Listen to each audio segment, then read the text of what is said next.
Hello, my name is Nick Hudson. I'm here with Professor Robert Gould of Goldsmiths University. We're going to be discussing Cats, which I saw very recently at the world-famous London Palladium. Hello, Robert. Hello, Nick. I have to admit that I didn't see the production at the Palladium, but I saw the first cast of the original production in 1981, I think it was, and I saw it about 15 years later with two nieces who were very into kitty cats in those days. I must say, to preface this, the premiere production was absolutely stunning. At that time, Wayne Sleep was rightly regarded as the best dancer technically at the Royal Ballet, though of course he was far too short ever to play the starring roles. So I remember Elaine Page, Paul Nicholas, Wayne Sleep, and other starry people who are now quite legendary. And not Judi Dench, in the of course. theatre, and not Judi Dench, who'd broken her leg. I then saw the production many years later and had a much more jaundiced view of the show. So I'm very keen to know from you, Nick, how you liked this particular production. My history of the piece is I saw it 10 years into the run at the New London Theatre in about 1991 with the Mackintosh family. We went, because I know that the family, so we went as a birthday present. We got to go up on the Tyre afterwards and have tea with the cast. It was all jolly nice. And that was it for my history of Cats. I've always liked most of the music. As with all Lloyd Webber stuff, I hate it when he gets all ballady and dreary, but his upbeat stuff is quite fun. This is a sort of amalgam of all the productions that's happened before, because it's toured, it's been changed, and of course Lloyd Webber and Trevor Nunn and Dame Gillian Lynne have come together to rework the show again. Not that much probably has changed, but what has changed exactly? There are some big musical changes in the show. The one that no one likes, and the one that I can agree with, is the fact that the Rum Tum Tugger, previously a kind of Rolling Stones, Mick Jagger strutting kind of a song, is now an utterly dreadful rap number. The chap who performs it does a very good job, as he should, because it's the West End.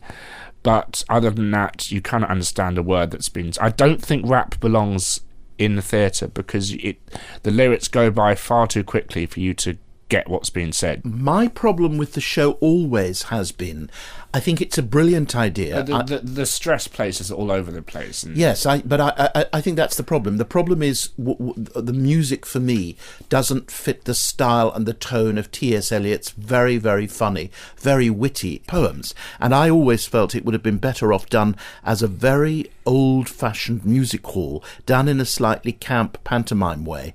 But I feel that when they turned it into soft rock at the in 1981, something was lost, though there is a lot that I admire in the score. I like the kind of character songs, McCavity, Mistopheles, Skimbleshanks, the old Rum Tum Tugger, but I have to say this production, when it does work, it works really well. What about Nicole Scherzinger? Because it seems I'm not really very much aware of her, but everybody's been talking about her, playing the Elaine Page role, and everybody's been talking about her, and I wonder, what does she bring to the production? Well, it's not much of a role anyway. She kind of lingers on and off and paws at the air and then kind of sings a couple of lines, but the problem with her big moment of singing Memory, for me, it's a song that every single person in the world knows. So we're all sitting there waiting, yes, there's a big moment. It's not a new theatrical moment anymore. It has been recorded by Barbara Streisand, by Betty Buckley, and by Elaine Page, of course. So it's not as if it hasn't been heard. But she does sing it beautifully. She does. Yes. When she does hit that top note, it is absolutely stunning. Though the orchestra doesn't match the grandiosity the song demands. It's full of bad synthesized strings. The orchestra's a lot smaller than it was in the original run when you probably saw it, Robert. I don't mind synth sounds for the sake of synth sounds, and that's what Cats is famous for. It does have that kind of unique timbre to it, those kind of synthy metallic sounds which we all know with Cats, but it's the bad saxophone samples in Old Gumby Cat. It's the very bad string samples in Memory, for example, and it just kind of screams, we're actually a touring show that's been put into the Palladium, which is what this piece is. What about the fact that it was very much conceived to fit into the new London theatre, and with the audience that sort of sat in a semicircle and was turned around at the beginning. How does it work in the Palladium? Is the staging very different? Well, I don't remember the new London staging because I was very, very tiny when I saw it. The seats don't move, of course, which is a shame, but the cats do come into the audience. And I don't get scared in the theatre very much, but when the house lights go down and you are in complete pitch black and then there's green eyes staring directly at you, because I was sat on the aisle, my heart did jump up into the upper circle at that point. And that's really good, and all the cats do come into the audience and they will sit at this, there was a couple of empty seats, they sat next to people and not clawed, but kind of stroked people's hair and stuff like that. So that was good fun, I enjoyed that. And do you think it will fill the Palladium? The audience absolutely loved it. And I think that's what's interesting about this piece, is we are now essentially back in 1994 in London. Because Miss Saigon is back, Cats is back, Les Mis and Phantom are still here. So, who knows, Martin Gare might try and open again just to complete the circuit. Is that a good thing, or do you think it's a shame? I think it's good for the Palladium, because that theatre's been really struggling at the moment. It's good for a family show for Christmas. I can certainly see it extending. I wouldn't mind it being back here again, because it's part of London, But there is a tendency, isn't there, towards the retro. Cameron Mackintosh and Lloyd Webber seem to be constantly reviving old hits, but the problem is something like Made in Dagenham, I hear on the grapevine that it's not doing terribly well, and I think that's a show that really should be succeeding, because that's a show that's new, it's based on a very interesting film, and it's based on real British social history, and it's great fun. Why isn't that running? Because it's not exactly something the Japanese are interested in, is it? So you think that that the West End has simply become a tourist? Well, these shows have become tourist attractions, and I think this piece is a tourist attraction, and it is nice to have the Palladium full again. Yes, having expressed a bit of cynicism about that, I think that it's a great Christmas show. I must say, I see the logic of doing this as a Christmas show, and I see the logic of this going into the Palladium. I wonder, though, and this may seem sacrilegious, but I wonder, though, do we need another production of Miss Saigon? I think that these are shows that ran a long time, that didn't close that long ago, and I think that we are in danger of the West End becoming a kind of museum for old shows that virtually haven't died. Well, these shows didn't close long ago, but for a whole new generation of young performers, I will say like me, but I'm not a performer, but I never got a chance to see those shows. And now we are the target audience, the 18 to 40 crowd. We can now go and see these shows. So I don't mind. I'd rather it was there than that the Palladium be dark, in all honesty. Oh no, I'm not arguing with that. I think this is an ideal show for the Palladium, and I'm glad that the Palladium will be full. It's just that I wonder how many theatres in London can be kept open by revivals of shows that had very long runs in the first place, and is that good for the health of new musical theatre, or is that actually encouraging audiences to look towards retro? I don't know, it's a good question. I mean, you ain't going to get a new musical in the Palladium anymore, I don't think, and that's just sadly the way the West End has headed. Well, Cameron Mackintosh, for one, has a very poor history of success with new musicals, which is probably why he keeps reviving his old hits. Watching Cats, I'm not a big fan of dance, but watching it, there were some amazing moments in it, and you can see why it was a truly groundbreaking piece of theatre, because there isn't much plot. It's essentially X Factor for Pussycats, because they're deciding who should win to go up on the tyre to the flies of the theatre. To the Heaviside layer. Yeah, and the one that sings Memory gets to wins. And that's it, really. It's a bit like the Nutcracker, and the fact that you have this kind of competition, don't you, as to who the best performance is going to be. And the ballet at the end of Act 1 is amazing. Yes, 8 minutes of, nothing but dance. And there's one moment in Mungo, Jerry and Rumpelteazer, they're a notorious couple of cats, where they do it, and this, we all know this movement from the Gillian Lynne stuff, and they kind of do cartwheels whilst holding each other. So one person does the arms, the other person does the legs. That's amazing. You can't see that in any other show ever, I don't think. I think this really is Gillian Lynn's show, isn't it? Yeah. I mean, it's a dance show, and this was the one piece in which she outdid herself, really. I'm not really a huge fan of most of her choreography, but I think in this show the staging and dance was spectacular. That's what I still remember of it from 1981. Why a spaceship is rising up from the stage at the beginning, I have no idea. Do you have any theory on that, Robert? I haven't seen Unless the spaceship. it's a remnant from I Can't Sing. I haven't seen the spaceship, but possibly they wanted to somehow match the original effect of the seats in the theatre spinning around the I don't think the so. stage. That's one for Trevor Nunn, I think. How do they end it? I mean, is there still that hydraulic lift which practically goes over the audience now, which is a very amazing moment. And I felt sorry for the people in the front row because there was so much dry ice they couldn't see anything. Another issue I had with the show is they didn't acknowledge the band in the curtain call, which is a big shame. The rap doesn't work. One of my favourite musical moments is the old Gumby Cat, which is a kind of Glenn Miller tap dance number, and they completely mauled that apart with they've got rid of the original ending and stuff like that. It just kind of ends, which is a bit of a shame, but it is beautifully tap choreographed by Bill Deemer of Top Hat fame. So they obviously, Gillian Lynn can't do tap, obviously, though she can do street dancing, which is very apparent in the hip hop number. Skimbleshanks is very well staged with the train that gets built out of the set. There's some illusions in there. And are the dancers themselves good? They were a bit off the night I went, though it had only been playing for about a week up until that point. Zizi Strallen? Yes, she was in it. The problem is you can't tell really who is who because they all look the same. They're all in 80s lycra and high and big shoulders. Unless it's Grisabella, played by Nicole. Or Old Deuteronomy, Yeah, Old Deuteronomy, looks like the Lion King. And that's it, really. I mean, there's no one else to really clarify their characters. And those who really know the show know the character names, but you can't look at it and say, oh, that's Rumpelteazer. There's the White Cat.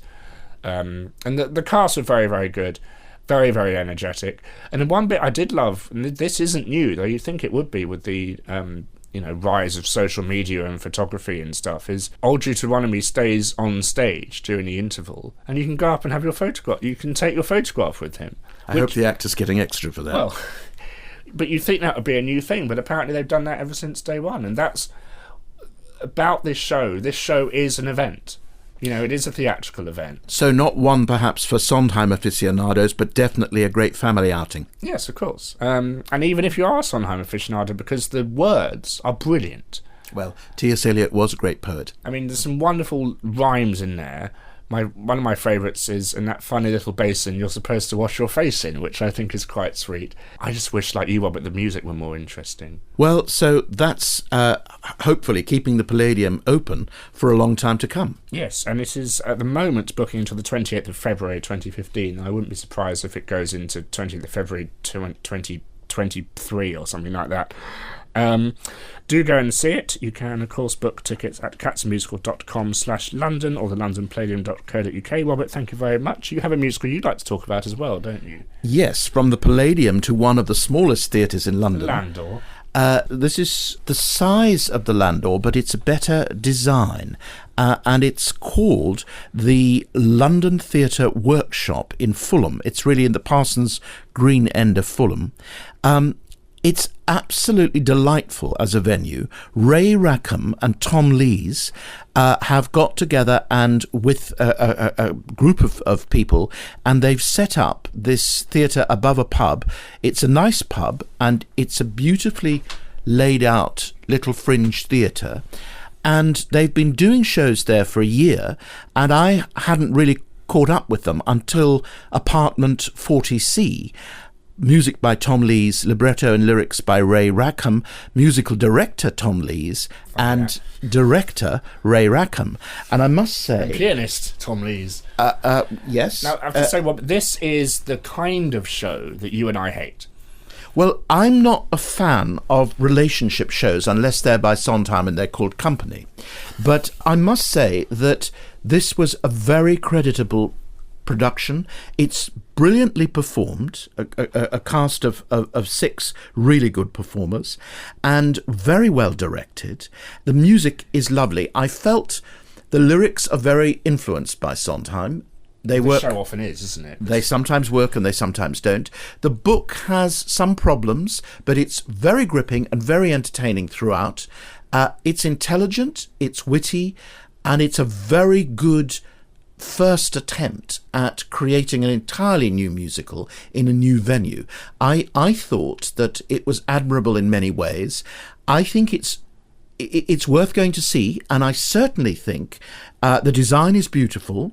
That the design is by John T. Angel and Evie Holdcroft, and the directing is superb. So what you get, where there are some holes in the book, but the director covers them over beautifully by the staging, and the performers are very, very good. And I found that I was held for the whole hour and 40 minutes. What's special about this theatre, which is why I definitely want to give the theatre particularly a plug, the London Theatre Workshop, is the policy of Ray Rackham, who's running the theatre, is to workshop new shows and new musicals in particular. And I think if this is the standard that they can achieve on a very, very small budget, they're doing something really good, because let's be honest, there are a lot of organisations which are supposed to be dedicated to workshopping new musicals which don't really help the authors very much. There are companies which are really producing companies, and they do tend to take over the writer's work. This company certainly says they've got the space and they're happy to let people come in and workshop shows there. And I think it's an enterprise that should be encouraged, and it's a very, very much needed venue, I think. Well, Apartment 40C, is it still playing at the... Yes, it's playing until the 20th of December. Lovely. Well, do go and see that if you're a fan of those kind of shows. Was the music very New York Tisch School of the Arts BMI workshop? Not at all. The music is charming. It's unusually scored for a piano, a violin, and a cello. And I actually thought that it was refreshingly different from all those musicals that are trying to sound like Jason Robert Brown. All Sondheim in itself. Yes. For that, I mean, I'm on a bit of a crusade here, as you probably realise. No, but I couldn't guess from your past appearances. I'm interested in sponsoring British musicals with a different sound, from those produced by the Lehman Engel BMI workshop. Those of you who are insiders to musical theatre will know exactly what's meant by that. But there is a sort of sound that is prevalent. Circa Billy Joel 1973, you could say. Yes, it is that. I mean, much as I love Billy Joel, the imitations of the imitations of the imitations of Billy Joel are becoming rather tedious, and I think this is something that dominates new musicals off-Broadway and off-Broadway. I think it's time that British writers tried something different, which these writers have done. And was it set in England or set in New York, this show? Ironically, it's set in New York, right. Although it's written... Could it be set in... I asked the authors why they didn't set it in London. They have particular reasons for thinking that this particular subject is best set in New York. But I actually think it would be interesting if they were to now do another show and set it in London. 40C. I don't think they need Flat 40C, but I think they will do other shows, and I look forward to seeing them. Good. Well, Robert Gordon, thank you very, very much indeed, and have a lovely Christmas. Thank you, Nick. Happy Christmas to you too.